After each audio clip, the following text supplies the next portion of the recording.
They say that she abandoned him. That's his excuse, that his ex-wife abandoned him. The ex-wife is running his business. The ex-wife, from his own lips, we have other recordings where he said she was a faithful, good wife, a great mother for 30 something years, maybe 36. I'm not exactly sure, but over 30 years. And this part is the sad part. She was begging him to stay and not leave her. So when I hear one woman is begging this man to stay, a wife of his youth, and another woman saying, no, he's mine, the breaking started to happen where I was like, God, I've never disobeyed before, but this is not matching up to your word. So then I start talking to pastors and I look into scripture and Matthew, right there, Matthew 19:9. And I tell you this, whoever divorces his wife and marries someone else commits adultery unless his wife has been unfaithful. His wife was not unfaithful. Welcome back, welcome back, welcome back. It is a new day. We thank the good Lord it's a new day. Thank God it is a new day. So good to see you. Thanks for stopping by again.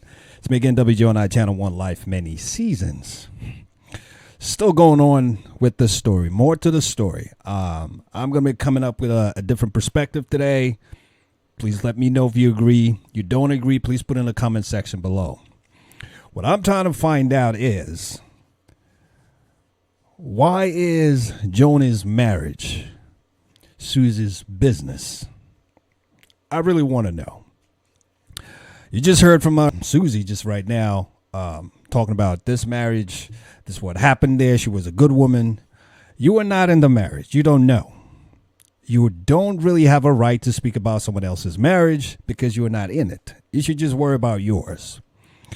There's always two sides to a story. So we're going to listen to some other commentary from Suzy and then go to see what Joni says. And after that, I'm going to come with something I want to end with. Please stay till the end, which I think will be the resolution, final resolution strategy for all of this. So you have to stay till the end to watch it. But let's listen to what else Suzy's got to say. But I'm still very concerned as to why Suzy's so concerned about who Joni marries. Let's just listen to this. This is not the God I serve is not here. Is the day that Joni came over. It was Jonathan, me, and JW.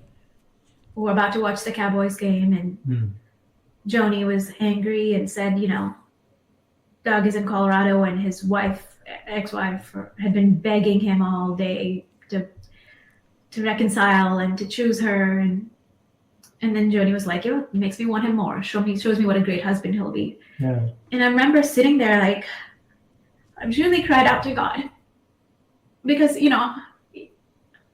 this life is like a vapor. It doesn't matter who you love, who you're loyal to.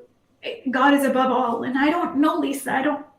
I have no reason to risk it all for what she's asking, but I know my God, I know his heart. I put myself in other people's shoes. If this was me and I was married to Jonathan, 30 something years, raised our children, and he finds someone else and I'm begging him, please stay. And if other women would have just be like, oh no, this is God's miracle for you. They're not serving my God. I thought all women would rally around a faithful wife of 30 something years. Well, again, my first question is, how do you know somebody is faithful when you're not in the marriage? You got to listen to both sides. If you're not in the marriage, you really cannot give an opinion. Okay, that's where I begin that. And I see she's getting emotional. I'm actually questioning, why is she getting emotional? To me, it seems like she's personalized it, made it about her. And I can see where she says, well, if this was Jonathan and I, that's fine. You could do that. But getting emotional over someone else's marriage, I'm not sure what is going on there. Okay, we are Christians. We can pray for them. We don't have to condemn them. Jesus Christ asks us to be more like him, to love God and to love others. So you can pray for them. You can admonish them, but they don't have to take it. And that's the part that I'm not understanding. Why she's so particular about, oh, this happened in that marriage. Why did you go? And then she's getting emotional. It's not your marriage. You've got yours to worry about for a lifetime. You can pray for them. You can advise them. So that's the part that's still not very clear to me. And to me, I feel like this is really a battle between Joni and Suzy. It's not even about Jonathan, quite frankly. At least that's the assessment that's being revealed to me here. This is really more about Suzy and Joni, and I'm not sure what's going on. And I want you to just listen to some things Joni says here as well. So we got to be listening to both sides and see what's going on here, and then we can make an informed decision here. Please put your comments in the comment section below as we go. But more importantly, let's continue to remember to pray for all of them. For Joni, for Suzy, for Jonathan, even for Jonathan's sisters, Rebecca and Rachel, and the Lamb's family in totality. And of course, Daystar organization. All right, so let's just listen to this. April of 2023, we were going to be married in June of 2023, Right. is when everything started to shift. But what happened that people don't know is that I told Suzy and the kids that when I got married, that I would use Doug to co-host with me. Now, Doug has a seminary degree. He's a licensed psychologist. He's been in ministry for years. And He's a seasoned television well, presenter. and we just had, a little season of the kids hosting with me, but it wasn't Joni and one of the kids. It was always Marcus and Joni. So it was a husband and wife. And of course, they would have continued to be a part and host when I wasn't there. And As they do now. Yeah. So, but when Suzy found out that, that's when the turn started. And then she pulled Jonathan into it, and then kind of there were rumblings with all the kids, like, well, maybe mom should slow down, or maybe, and it was just like a 180 from what it had been. And so I just thought, well, Lord, I stayed with the counsel of you guys and of other ministers, seasoned ministers, and I knew that the Lord had brought this man into my life. I knew that I was going to get married in June. And so I just continued on. And of course, the kids did come to the wedding. My brother walked me down the aisle. And that ended up being a blessing because my dad would have done it had he been alive. Why are Jonathan and Suzy doing this? What's the reason for all this? Well, the reason is clear. They did not want someone else coming in and taking their place. But the truth is, Doug didn't take anybody's place. Right. Marcus had left strict instructions that if anything ever happened to him, that I would be president of Daystar. And rightfully so. I still don't understand that whole part where Jonathan assumes because Marcus is gone, he needs to be the president. First of all, this is my own assessment, humble opinion. Yes, you're the first son, but your mom is still alive and well. And by the way, your mom, Joni, and your dad, may God rest his soul, Marcus, started this together.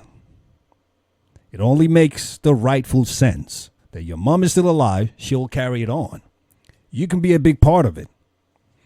And trying to take it over and thinking because you're the first son, she needs to move out of the way.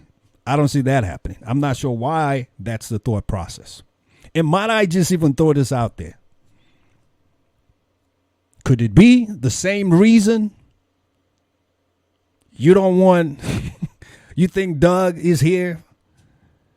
Is the same thing you're doing as well? You think Doug is coming to take your place, or maybe you trying to take your mom's spot? Hey, we got to be careful in life. So why don't we listen to a clip that I found someone sent over to me about supposedly a secret recording of how Joni fired Suzy out of Daystar. And please put your comments in the comment section below. I'll give my thoughts as well. And then please wait for the final thing that I think will be what's needed here to give a final resolution to all of this. take a listen to this. And if you're not submitted, then you can just get your Jimmy, stuff can I and say go. something? Or you can say you are submitted. All right. Either way, it's in your court. All right. But if you're not willing to submit, you just need to get your stuff and don't come back. All right, so I'll say it again. I've always been fully submitted. The only thing I wasn't going to do was read I things don't that want to I'm hear not about true. that. I want to hear either you're submitted or you're not. If you're submitted, we can work through this. So your submission is just whatever you put in, whatever card you put in my hand, whatever it says, I have to read it, and that's the job. Yeah. Okay. Well, the job I submitted to here at Daystar is ministry to serve God, not about Doug. So in that case, I won't have. I will stand on my convictions to be here for God and not about Doug. Okay, well, you're not called to be here for God. You're not called to even say those things that you're saying. You're called here to serve. Okay. And That is me serving God. If you don't want to serve and submit to me, then you don't need to come back. Okay. Okay? And that's your choice. I gave you the choice.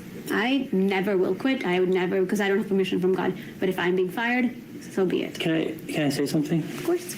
In your court. I just, like I said, You submit to my authority or you don't. yeah, like whatever I say to read, if I'm not comfortable, then I have to stick with my convictions. Well, whatever you read, if you don't agree with the viewer's comment, it's not your right to agree or disagree with it.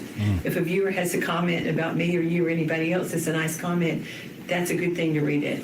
That's not a bad thing to have anything to do with you. You're reading a viewer comment. That's I'm what- representing it. It's a lie. You're not It's representing real. it. It's I'm not a reading lie. it out. It's I'm not a reading lie. it. It's not a lie. It's a lie if I say something It's that not, I don't it has believe. nothing to do with you. If I So you say don't something, I don't Doug's believe a good it. man. I'm not gonna just It read has stuff. nothing to do with you. It is a viewer comment. It's not a Suzy comment. It's a viewer comment. I can't go against my convictions in that, and I'm Well, then not don't challenging. come back then. Okay. You're gone. You're Okay. fired. That's If right. you can't read a nice comment about Doug, I don't want you here. Yeah. You won't do the green room. You won't do anything. Okay. Okay. What about you? All right, so that was that. I'm not sure if I agree with that title of that video saying, commending Suzy for what she did. I don't, and I'll tell you why. I am not sure what's going on in this day and age, this generation. Why are we so allergic to respecting elders? Why are we so allergic to the S word, submission? What is so wrong about that? And I've been hearing a whole lot of things about this whole thing about the comment where Joni said, "You're not here for God." I understand what she's trying to say. We are here to serve God, but under a leadership, under her authority. Joni's been placed there as the authority for Daystar. Let's just understand that. A whole lot of issues we have in today's world, especially in this generation, is because we lack the respect factor. We don't like to submit to anybody. We don't want anybody telling us what to do. We want to come in and do what as we please. And then when things go wrong, we blame everybody else but ourselves. My opinion, Suzy was out of line. She was out of line. First of all, the reason you got this job, whatever you're doing, is by virtue of marrying Jonathan. And you should see that as a privilege, as it is. Any other person trying to get that job, I can only imagine the series of interviews they would have to go through. You're considered an inside person, so just fall in line. Now, if they are doing anything, anybody is doing anything outside of what you believe God is asking them to do, or you think, oh, this is not godly, call them to the side. There are ways you do that. You call them to the side, you have the conversation, but you still have to follow the rules of the leadership. Now, if you can't go by the rules, you don't want to, you want to do your own thing, you don't think God wants you there, I'm sure the Holy Spirit will tell you that, and you can leave without causing any issues. That conversation with Joni, it was just irking me because I could only imagine. I grew up from a home where respect was a big thing. You couldn't talk to my parents or leadership like that. You listen, you state your opinion, yes, but in a respectful manner, not in a back and forth where you're almost talking them over. Do you realize Joni is like, she's the leader of a Daystar, and you're going back and forth because you think you can? Nah, that wasn't right. There are better ways of doing that. There are better ways of stating your opinion. in a very respectful manner. I think she was out of line. Now, whether or not, Joni was doing the right thing, the way she did it, to me, that's a topic for another day. But the main thing I'm focusing on is that type of back and forth. It's out of line. You cannot be doing that with the people in position of authority. It's not acceptable. There are better ways. You come at them. You've got to go to them respectfully. Oh, well, please put your comments in the comment section below. Having said all of that, here's a clip that I think everybody should watch and rewatch over again. And in all of this, I think this is what's needed and would eliminate and resolve all of this by the grace of God. And that's my prayer, that we come to a resolution on all of this at the end of the day. Please listen to what Marcus Lamb said here. One of his last few words. Please listen. Talk to you just a moment. Forgiveness does not start out usually as a feeling. It starts out as a choice. And it's not easy when somebody has so egregiously hurt you, used you, abused you, taken advantage of you. That's why you have to ask God to give you the grace to forgive. And remember, as we said earlier, forgiveness is more for you than it is for that person. Many times that person doesn't even care. Right. That's why they were so mean to you in the first place. Yeah. So don't worry about that. You got to have your heart right with the Lord. One of the ways to do this is start praying daily. I love that, Jen, that you're doing that. You're praying for Corey, the drunk driver, daily. Well, those first few prayers, you may still feel awful towards that person, but if you keep praying sincerely, your choice to forgive will become a feeling of forgiveness. May God continue to rest Marcus's soul in Jesus' peace. Amen. Please put your comments in the comment section below. Let us know what you think about this whole clips that we just reacted to here and assessed. Continue to pray for Joni. Continue to pray for Jonathan. Continue to pray for Suzy. Continue to pray for the Lamb family and Daystar and Christians in general. Because there are other stories that are going on out there. But we have a very big God who can do all things and makes all things possible. Thanks for stopping by. It's me again, WJoni Channel 1 Life Many Seasons. I'll be coming back with more pieces. You know how we like to wrap it up. And before I do that in the season of Christmas, I'd like to take this opportunity to wish you and yours a very merry-licious Christmas. Hey, we just like to remind ourselves that we always remember we got one life with many seasons. So let's make the best of it. God bless you, and I'll see you soon. You take care now. Bye for now.